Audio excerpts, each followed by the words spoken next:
Marc chapitre 1. Ce matin, on commence une série dans l'Évangile de Marc. On a fait le livre de Daniel et là, on m'a conseillé, on s'en va dans le Nouveau Testament. On saute. OK. Marc chapitre 1, verset 1. Voici ce qu'il dit, la parole de Dieu. Commencement de l'Évangile de Jésus-Christ, Fils de Dieu, selon ce qui est écrit dans Ésaïe le prophète. Voici, je t'envoie devant moi ton messager, qui préparait ton chemin. C'est la voix de celui qui crie dans le désert. Préparez le chemin du Seigneur, aplanissez les sentiers. Jean parut baptisant dans le désert et prêchant le baptême de repentance pour la rémission des péchés. Tout le pays de Judée et tous les habitants de Jérusalem se rendaient auprès de lui et confessant leurs péchés, ils se faisaient baptiser par lui dans le fleuve du Jourdain. Jean avait un vêtement de poil de chameau et une ceinture de cuir autour des reins. Il se nourrissait des sauterelles et des miels sauvages. Il prêchait, disant, « Il vient après moi, celui qui est plus puissant que moi, et je ne suis pas digne de délier en me baissant la courroie de ses souliers. Moi, je vous ai baptisé d'eau. Lui, il vous baptisera du Saint-Esprit. » En ce temps, Jésus vint de Nazareth en Galilée et il fut baptisé par Jean dans le Jourdain. Au moment où il sortait de l'eau, il vit les cieux ouvrir et l'Esprit descendait sur lui comme une colombe. Et une voix fit entendre des cieux ces paroles. « Tu es mon Fils bien-aimé. En toi, j'ai mis toute mon affection. » Aussitôt, l'Esprit poussa Jésus dans le désert, où il passa 40 jours tenté par Satan. Il était avec les bêtes sauvages, et les anges le servaient. Courbons-nous. Père éternel, on te remercie pour ta parole qui nous instruit, qui nous guide. Seigneur, on te remercie pour le fait que tu nous as donné cet évangile pour qu'on puisse le lire et apprendre de qui tu es, et comprendre c'est quoi ton plan et comment est-ce que tu l'as mis en action, en œuvre par ton Fils. Et Seigneur, on te remercie pour cette révélation. On demande que tu ouvres nos yeux, nos oreilles, nos cœurs ce matin pour qu'on puisse comprendre ce qui est ta volonté. Nous demandons ces choses par le nom de Jésus. Amen. Marc, c'est un évangile parmi 4 autres. Et on en a parlé avant que vous êtes tous arrivés. On discutait le fait que c'était l'évangile le plus court. Luc en étant plus long. Ils sont tous différents, mais ils sont tous en accord parfaitement. Et Marc fait partie de 3 des évangiles qu'on appelle les synoptiques. Syn parce que c'est synchronisé et optique parce qu'on les voit tous ensemble comme étant un seul. L'évangile de Jean est différent et on a dit qu'il y a des raisons pour lesquelles et on va regarder ça un petit peu plus tantôt. Ils sont tous très complémentaires, tout en étant différents et c'est à cause de le contexte. Et contexte, c'est quand on arrive dans les Écritures. Pour nous qui habitent le 2026, les choses ont changé beaucoup. Le contexte, c'est très important de le comprendre pour être capable de saisir ce que l'auteur avait en tête et à qui il adressait son auditoire. Alors, 2 facteurs dans le contexte qu'on a besoin de prendre en considération en regardant l'Évangile de Marc, par exemple, ça va être qui l'a écrit et à qui est-ce qu'il l'a envoyé. Now, on a 4 évangiles. Les 4 évangiles, c'est... les évangiles sont arrivés après la mort de notre Seigneur Jésus. On a parlé de ça les semaines passées, qu'il y a un mystère dans l'Ancien Testament qui n'était pas connu, le mystère de l'Église. Mais l'Église a commencé avec notre Seigneur Jésus qui était mort, qui est ressuscité, et que dans Actes, on voit le commencement de l'Église. On a un historique. C'était qu'on avait des témoins oculaires. Et quand tu as des témoins oculaires, il y a des choses qui deviennent normales, automatiques. Si on va à l'Assemblée et notre frère, l'apôtre Pierre, est là, bien c'est certain que l'apôtre Pierre va nous parler de ses expériences comme disciples en suivant Jésus. Et nous, comme jeunes chrétiens, on va prendre ces nouvelles et on va être remplis de gratitude, remplis on va être impressionnés par le fait qu'on a ces témoins oculaires qui nous ont raconté ce que le Seigneur a fait. Mais ça nous amène à questionner pourquoi 4 évangiles. Et quand on regarde les 4 évangiles, on a un scénario assez surprenant. On a Matthieu qui a écrit son évangile probablement vers l'an 50. Et ensuite, on a Marc qui a écrit, on n'est pas sûr, mais 55, 60, quelque chose comme ça. Et ensuite, après ça, on avait Luc qui a écrit cet évangile. Et ensuite, le 4e, c'était beaucoup plus tard. C'était 30 ans plus tard, on avait... Moi, c'est la technologie, hein? There you go. Et on a littéralement la destruction du temple en l'an 70 qui change l'évangile de Jean. L'évangile de Jean, c'est un temps radicalement différent. Il n'existe plus de Jérusalem, il n'existe plus de temple. Okay? Les Juifs qui ont survécu sont dispersés partout. C'est un autre témoignage, mais c'est aussi, il faut se souvenir, c'est le dernier témoin oculaire, l'apôtre Jean. Alors, on a cette notion de tous ces événements-là. Ils ont 4 évangiles avec 4 différentes perspectives. Et il y a des choses qui les distinguent. Matthieu était Lévi, le collecteur de taxes. C'était un juif qui était, si tu veux, repudié, il était repoussé, mais c'est lui qui s'est réconcilié sur notre Seigneur Jésus. Alors lui va prendre une perspective juive. Et d'ailleurs, pourquoi est-ce que Matthieu a pris toutes les généalogies? Dans l'esprit d'un juif, l'histoire familiale, ça compte pour beaucoup. Alors, lui a raconté l'histoire de Jésus en commençant avec cette généalogie. Luc aussi l'a fait. Et on peut se poser la question, pourquoi est-ce que Luc avait mis une généalogie? Et justement, Luc avait des détails. Et son auditoire était différent. Luc écrivait à Théophile, un homme de bien, et il avait besoin de justement ces détails-là pour défendre le christianisme.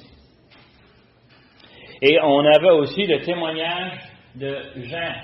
Jean, l'Église en persécution, l'Église qui est remplie surtout avec des non-juifs, des gentils, et ils ont besoin de savoir tout ce que le Seigneur Jésus a fait. Il faut comprendre que leurs sources sont critiques. Matthieu, on sait qu'il a suivi le Seigneur Jésus pendant presque 3 ans, et il avait des expériences lui-même qu'il a vues, et lorsqu'il les écrit, ça a beaucoup d'importance pour nous. Quand on regarde l'apôtre Jean, le dernier des témoins, et je suis sûr qu'il a écrit ça vers l'an 90, lui-même avait probablement 80-85 ans, et quand on arrive à ce point-là, les mémoires commencent à s'en aller. Mais Jean voulait envoyer un évangile pour les non-juifs. Et d'ailleurs, c'est pour ça qu'on a cette approche et ce contexte quand on lit. Marc, par contre, est vraiment différent. On a dit que c'est le plus court. Marc, c'est écrit un peu comme les manchettes d'un journal. On parle de ça ce matin. Hein? On a ça sur nos téléphones. Ça nous frappe en pleine face. Qu'est-ce qui se passe ici? Est-ce qu'on a beaucoup de détails? Non. Mais on a les grandes lignes. On a ça, puis ça passe vite. Marc, c'est comme ça. C'est écrit où que tout est en succession rapide. Marc, il était à Rome. Et on va parler un peu plus du détail de l'histoire de Marc. Mais Marc était à Rome lorsqu'il a écrit son évangile. Et les sources de toutes les histoires de Marc, on ne le considère pas comme un témoin oculaire. Et il y a un débat là-dessus. On arrivera plus tard dans le livre de l'Évangile de Marc, on va voir un peu le débat. Mais l'idée, c'est que ses sources semblent être l'apôtre Pierre. Et on va voir justement ce lien qui se fait avec l'apôtre Pierre. Il semble que Marc avait un besoin à Rome pour les chrétiens qui étaient à Rome. Encore des chrétiens, la majorité n'étaient pas des Juifs. Ils avaient besoin de connaître l'histoire de Jésus. Alors, cette notion d'envoyer ça. Quelques caractéristiques avec les 4 évangiles. Et c'est important pour nous parce que nous, on vit dans un temps qui est différent. La vaste majorité de la population de l'Empire romain ne pouvait pas lire ni écrire. Pensez un peu à votre système chez vous, dans la maison, à l'ouvrage. Combien de choses se font par l'automatisation, par des machines, par des bidules? Mes enfants sont domptés, mes petits-enfants sont domptés. Quand tu prends une assiette et tu le salis, qu'est-ce que tu fais? Tu le mets dans la lave-vaisselle. Mais dans l'ancien temps, on n'avait pas de lave-vaisselle. Et dans le temps de notre Seigneur, c'était encore pire. Tout était manuel. Tout se faisait par des gens. Beaucoup de gens non instruits. Tu n'avais pas besoin d'avoir une éducation pour être capable de servir dans une maison de quelqu'un riche. Et d'être bien nourri et qu'on s'occupe bien de toi. Et tu travaillais fort pour eux. Puis la vie était belle. Pourquoi? Parce que c'était un autre temps, autre mœurs. On connaît l'expression, on sait très bien ce que ça veut dire. Alors, la majorité de la population ne lisait pas. Et parmi les chrétiens, c'était encore plus prononcé parce qu'une bonne partie, un bon pourcentage des églises étaient remplies des esclaves.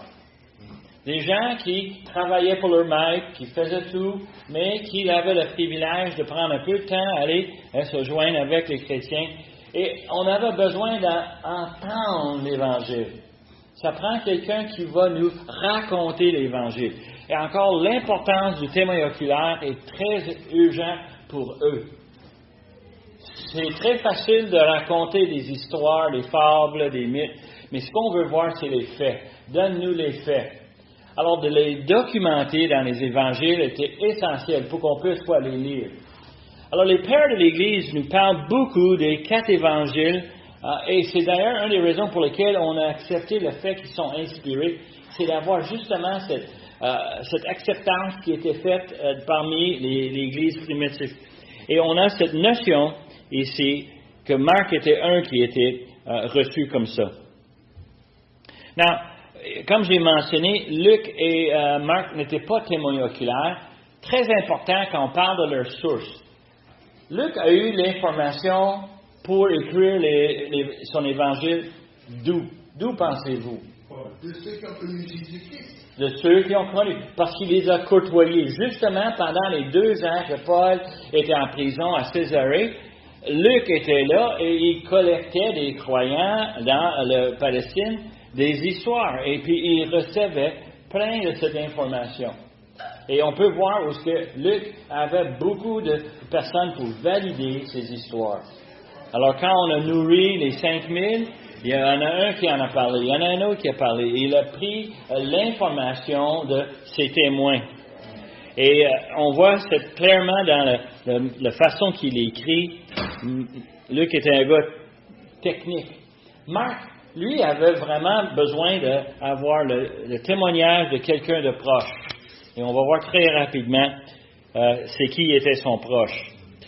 Alors, les questions qu'on doit se poser, c'est qui ce Marc là?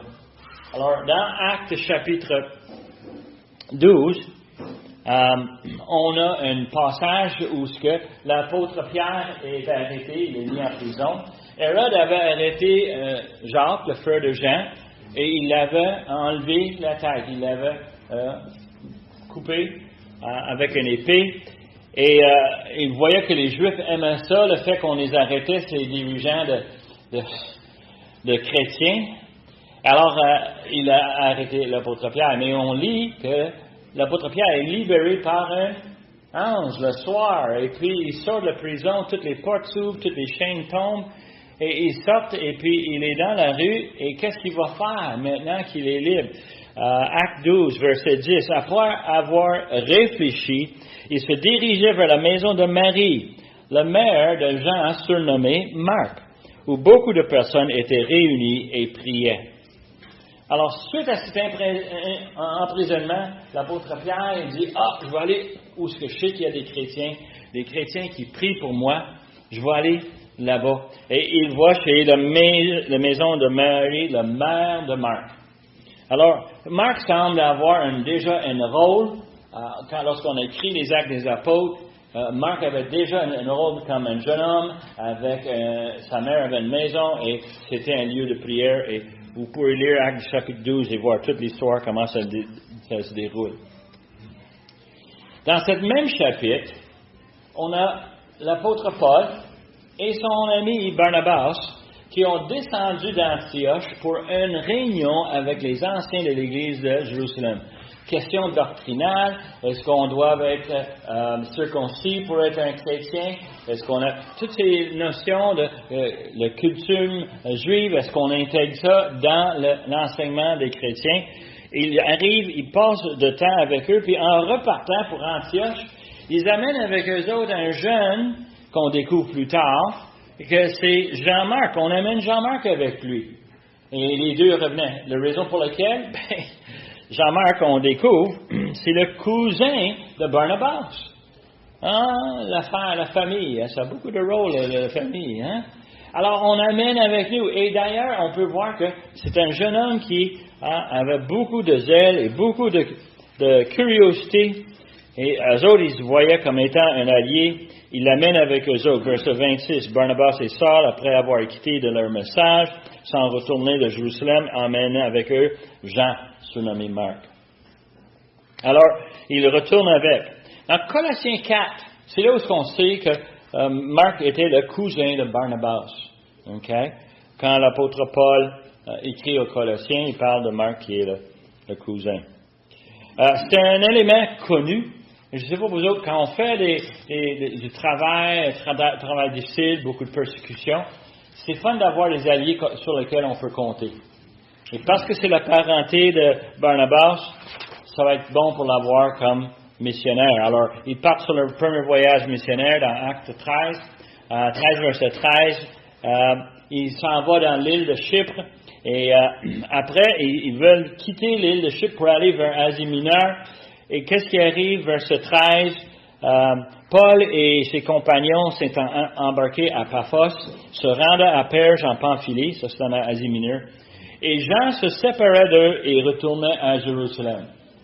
Beaucoup de commentaires disent que Jean-Marc manquait sa mère. Maman!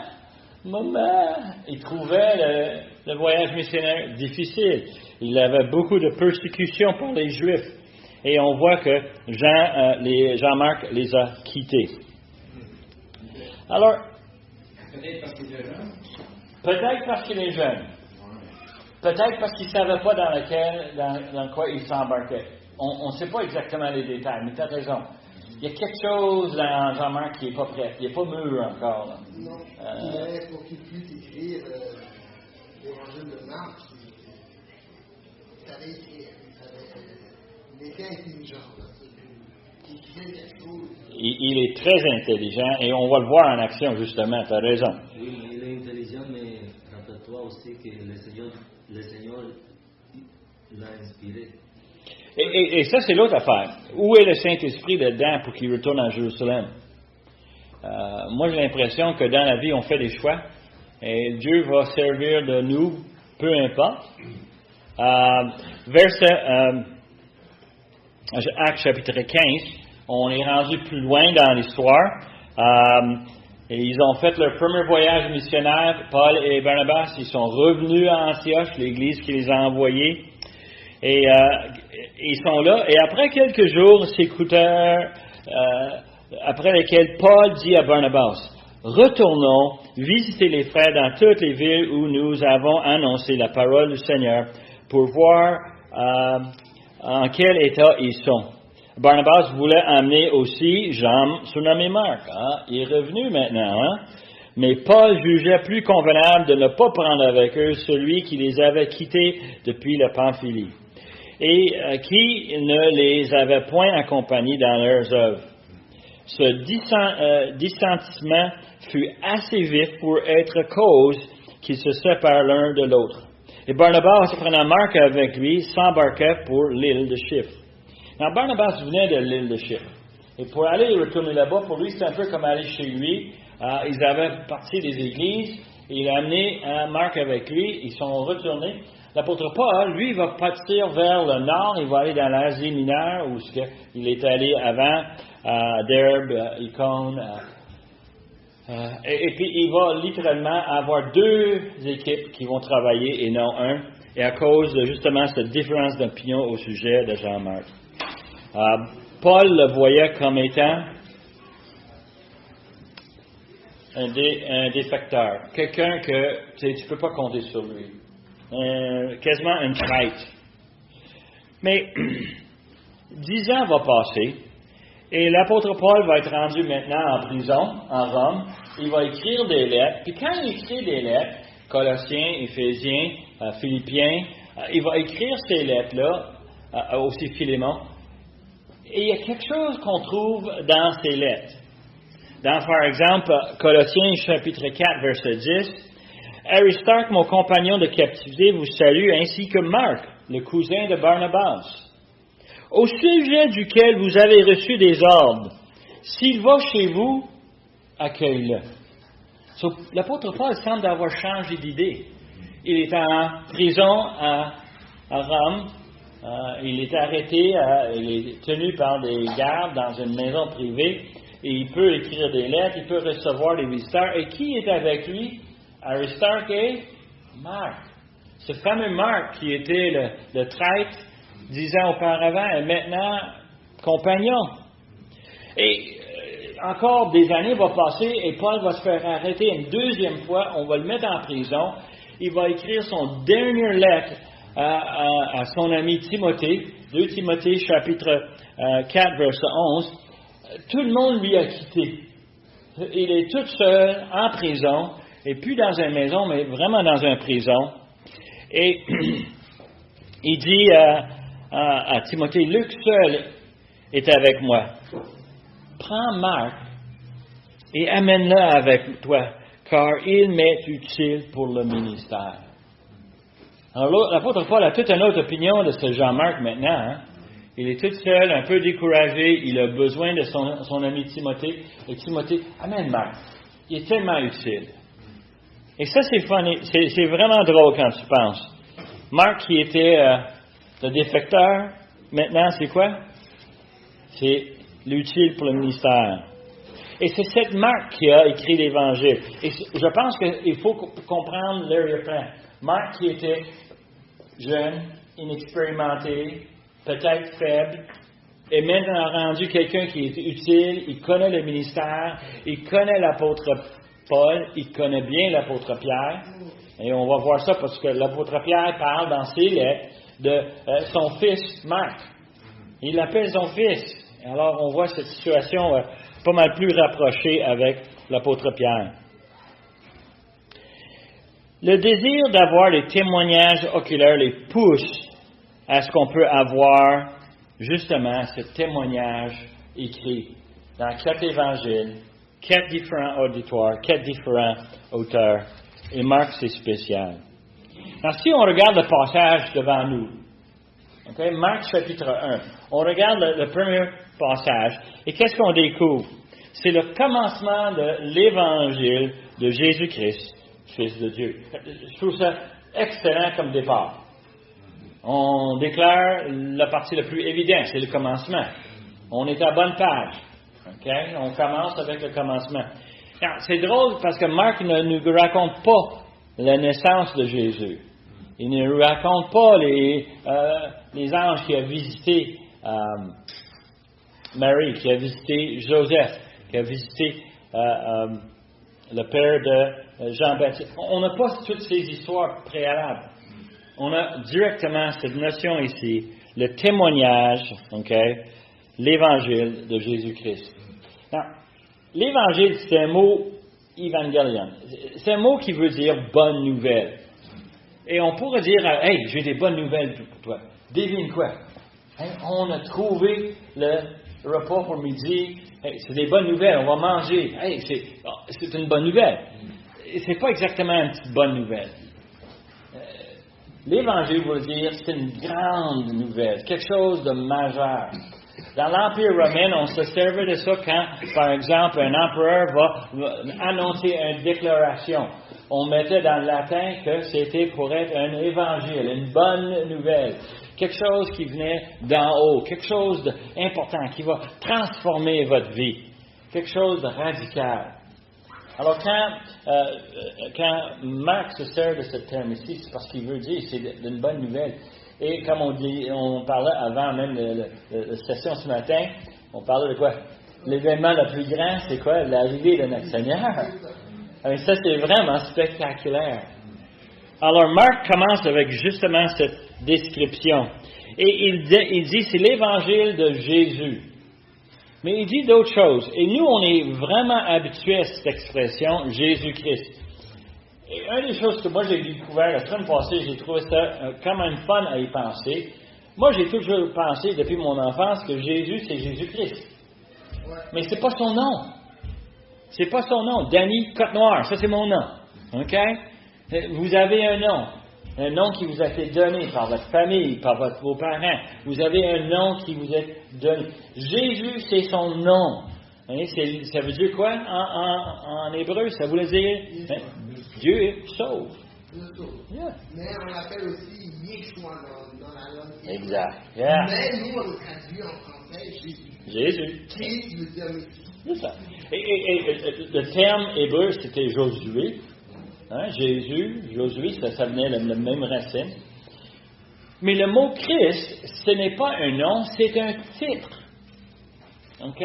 Moi, quand j'avais mes cartes d'affaires, je travaillais, je donnais ma carte d'affaires, puis ça disait Danny Côte-Noire, quoi? Chargé de projet. OK? J'avais un titre. Et peut-être vous étiez vice-président. Peut-être vous êtes un agent. Peut-être vous êtes un représentant de vente. Vous avez un titre. Christ, c'est un titre. Et c'est un titre très spécial et très important. On ne donne pas ce titre à n'importe qui. Ça voulait dire quoi? Le mot Christ voulait dire celui qui est oint, celui qui est choisi. Et l'idée ici, c'est que Jésus, c'est une personne, on a plein de personnes qui s'appelaient Jésus ou Jésus, on a beaucoup de monde qui ont ce nom-là, mais il y a qu'un qui porte le titre, Christ. Celui que Dieu a choisi. Et Marc ici nous donne cette description en disant que c'est l'évangile de Jésus-Christ. Et qu'est-ce qu'il dit, quoi, après son titre? Fils de Dieu. Qui l'a choisi? Qui a loin notre Seigneur Jésus? C'est pas Rome qui a donné ce titre-là. C'est pas Hérode qui a donné ce titre. Hérode voulait le tuer. Comment ça se fait qu'il a ce titre? C'est parce que Dieu l'a donné. Il est le Fils de Dieu. Il faut comprendre, dans un sens, la royauté, ça se passait de quoi? D'élection en élection? Non, ça c'est nous. Notre système démocratique, on va choisir les gens par les votes. Mais dans le temps, un roi était choisi par quoi? Par son père, le roi précédent. Et on avait cette généalogie qui dictait littéralement qui était pour devenir roi. Alors, Jésus, pour être loin, le Christ, il fallait qu'il soit le Fils de Dieu. Et ça, c'est très important de commencer l'Évangile avec cette déclaration. Now, il faut comprendre que si c'est le Fils de Dieu, et si c'est celui qui est choisi, ça rend la déclaration de l'Évangile de Marc très importante. On a vu dans les semaines précédentes le livre de Daniel. Et Daniel était un prophète. Daniel était reconnu. Néhémie nous a dit que c'était un des 3 hommes les plus importants dans l'Ancien Testament. On a cette référence à un homme qui est important. Et on va documenter ses rêves, ses récits, ses événements dans sa vie. Et nous, on peut le lire comme on l'a lu depuis des semaines. Marc, lui, va donner une définition du Fils de Dieu. Et ça va être encore plus important. On va comprendre pourquoi il est le Christ. Et d'ailleurs, ça c'est l'objectif. Si je prenais Marc et je lisais verset 1, chapitre 1 de Marc, je peux fermer ma Bible, je sais maintenant tout ce que j'ai besoin de savoir. Jésus est le Fils de Dieu, le choisi de Dieu. Et quand je peux dire ça, je dis, c'est merveilleux. Moi, un bonhomme qui est simple, direct, moi, je comprends ça. Là, je peux lire la balance de l'Évangile et qu'est-ce que j'ai en tête? Jésus, c'est le Fils de Dieu. Jésus est le Fils de Dieu. On a cité Jean 1 tantôt. Là. La parole était avec Dieu, la parole était Dieu, la parole était chair, la parole était par nous. Alors, quand on lit l'Évangile de Jean, on sait très bien qu'on parle de la parole. Et la parole, c'est Dieu. Et là, tu dis, ta minute, c'est important.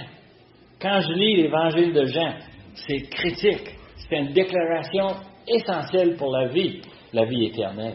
Et quand on regarde ces livres, on voit comment est-ce qu'on prend le temps de nous préparer pour le passage. Matthieu, en passant, écrivait à un auditoire juif. Et qu'est-ce qu'il essayait de faire? De convaincre les Juifs que Jésus était le Messie qu'ils attendaient depuis l'Ancien Testament. Alors, il a un auditoire, un contexte un peu différent. Now, Marc est à Rome et il a documenté la vie de notre Seigneur Jésus pour l'Église à Rome et pour d'autres. Et nous, on en bénéficie.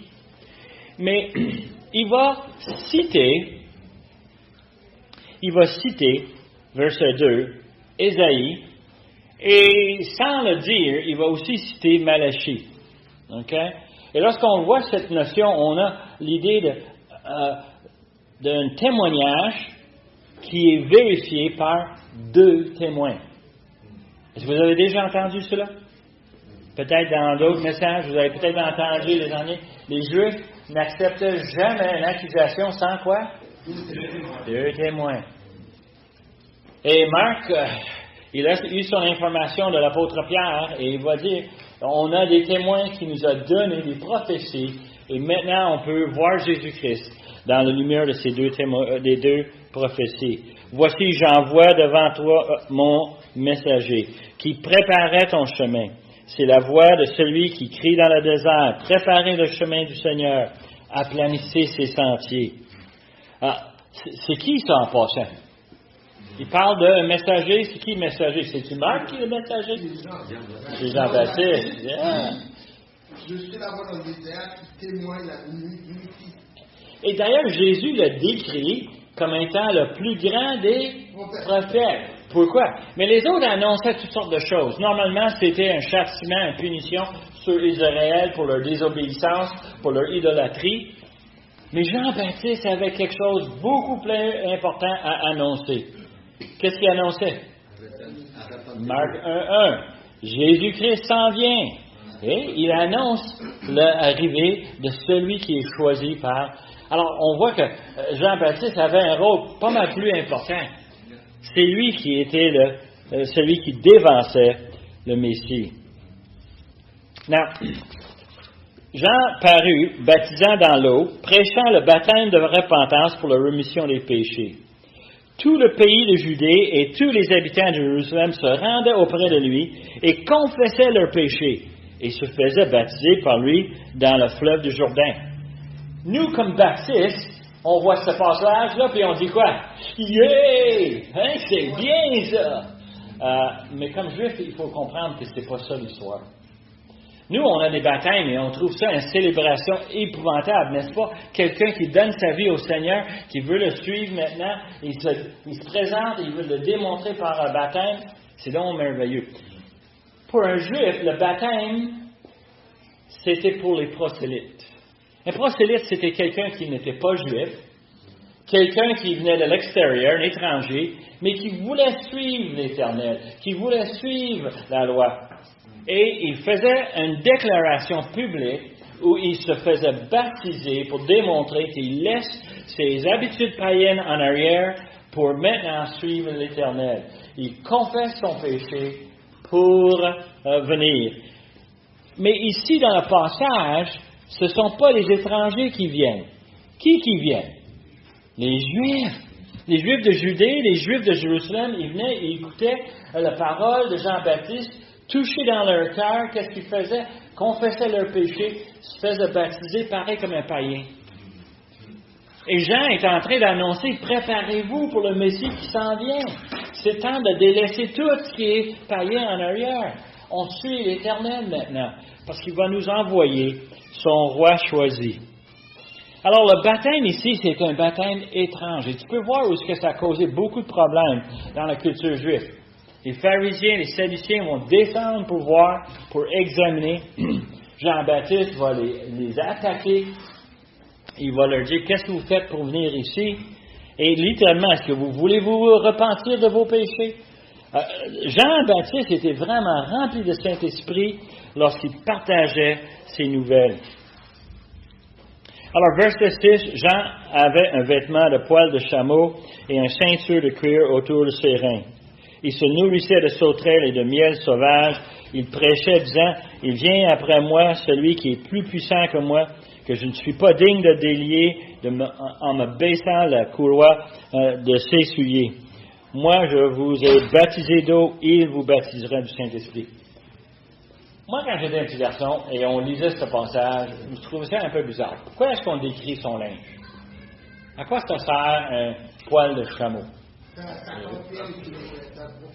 Et justement, tu as raison, il confirmait le fait qu'il habitait et il vivait comme un prophète. Éloigné de la population, il est distinct de tout ce qu'on peut voir comme système. Il vivait dans le monde, mais quoi? Loin du monde. Et ça, c'était un témoignage qu'il donne. Et il annonce l'arrivée de quelqu'un beaucoup plus grand que lui. Et il donne une crédibilité d'un prophète. Et si on lit les 4 évangiles, on va voir les témoignages de plusieurs qui vont nous dire que Jean-Baptiste était quoi? C'était un prophète. C'était un grand prophète. Et les gens avaient cette crédibilité de voir le messager qui vient. Il y a quelque chose qui arrive avec Jean-Baptiste que nous, on ne connaît pas dans notre société, dans notre culture. Tu veux rencontrer quelqu'un, qu'est-ce que tu fais? Hein? C'est quoi le système que vous avez? On l'appelle. Hein? On pogne le numéro de quelqu'un, puis hey, on l'appelle. Hey, salut, mon nom c'est Danny Capron. Je peux te parler de quelqu'un? Hein? Ouais. Il ne veut pas entendre parler de moi. Mais vous comprenez ça? C'est comme ça qu'on se présente aujourd'hui. On va le voir, la personne, face à face. Dans l'ancien temps, c'était mal vu. C'était très mal vu, surtout dans la haute gamme de la société.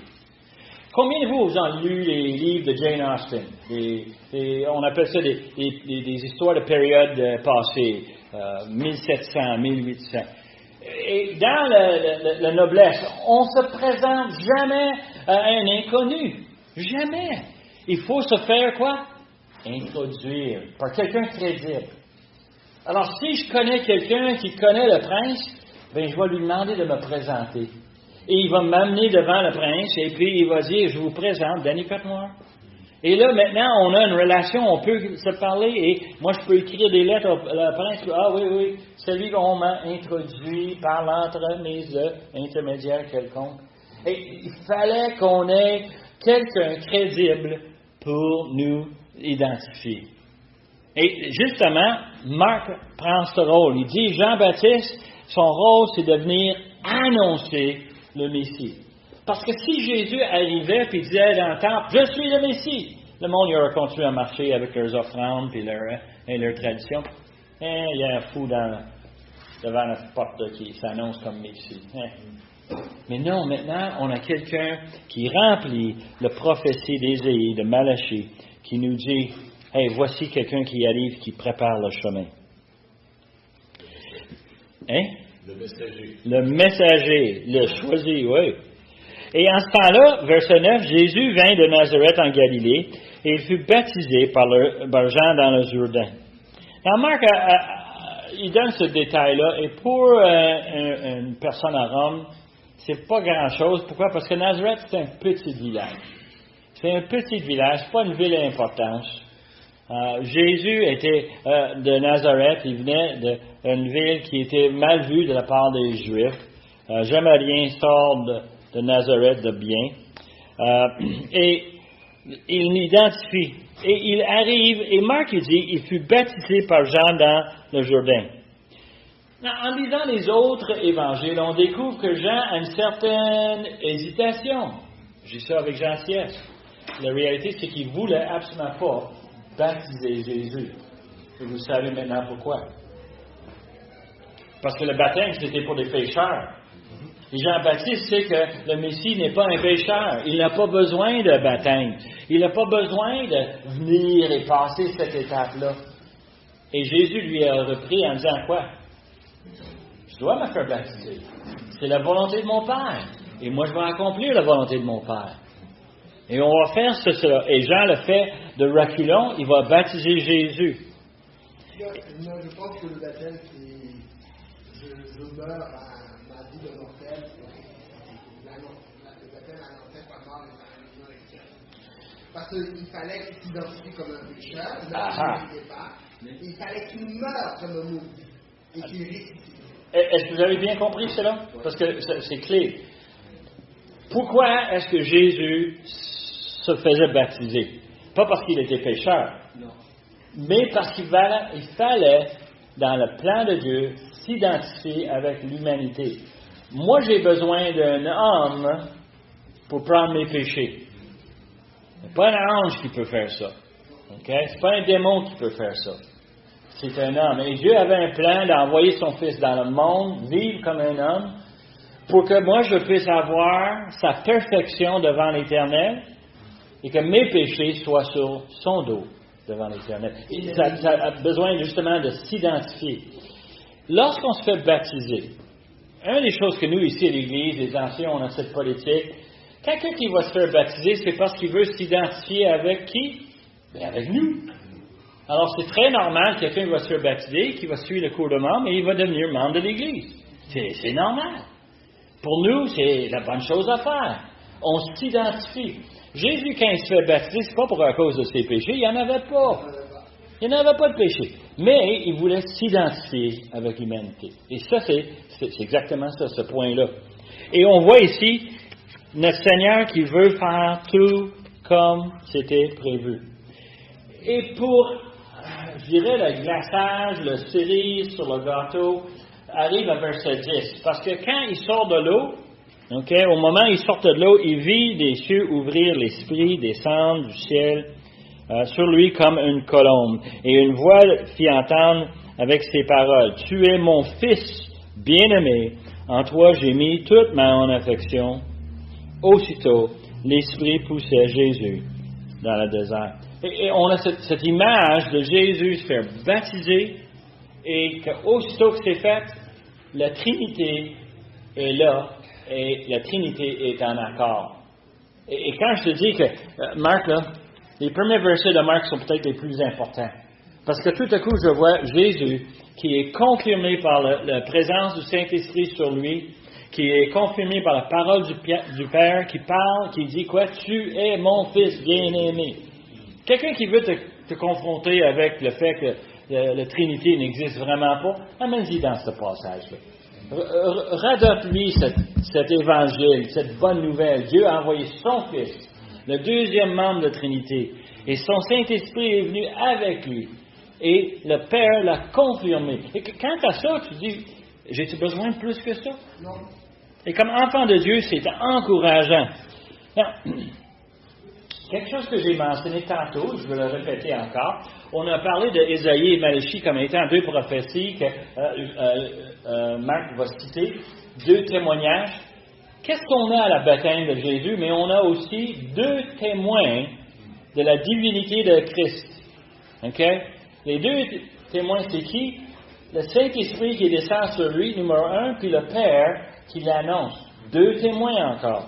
L'idée de crédibilité ici est essentielle dans leur culture et dans notre culture. Je ne sais pas vous autres, moi quand je garde quelque chose sur mon téléphone, je me pose la question, qui l'a placé ici? Quelqu'un en connaissance, avec sagesse, ou un bozo? Il y a plein de bozos dans ce monde ici. Puis aujourd'hui, avec la technologie, n'importe qui peut dire n'importe quoi. Alors quand quelqu'un me cite l'Internet, je préfère quelque chose un petit peu plus fiable. Comme Marc, qui nous a donné ce témoignage. Alors, juste en conclusion, l'objectif de Marc, c'est de convaincre son auditoire que Jésus-Christ est le Fils de Dieu, que Jésus est venu mourir sur la croix pour nos péchés. Il est capable de le faire, il va le faire, et c'est à nous de mettre notre confiance en lui. Dans son style, c'est rapide. C'est un petit peu, on appelle ça le mitraillette du Nouveau Testament. Hein, on met un paquet de balles là-dedans, puis il va sortir. Alors, quand on va passer à travers Marc, tu vas voir que les histoires, les récits, les évidences sont là et ils viennent vite et rapides. Nous, on a choisi Marc l'année passée pour la jeunesse. Pourquoi les jeunes? Écoute, les jeunes n'ont pas une attention bien longue, n'est-ce pas? Hein? On dit que l'attention est égale à leur âge. D'autres, on a des 12 ans, 13 ans. Ils sont bons pour 12, 15 minutes max. Qu'est-ce qu'on pense avec Marc?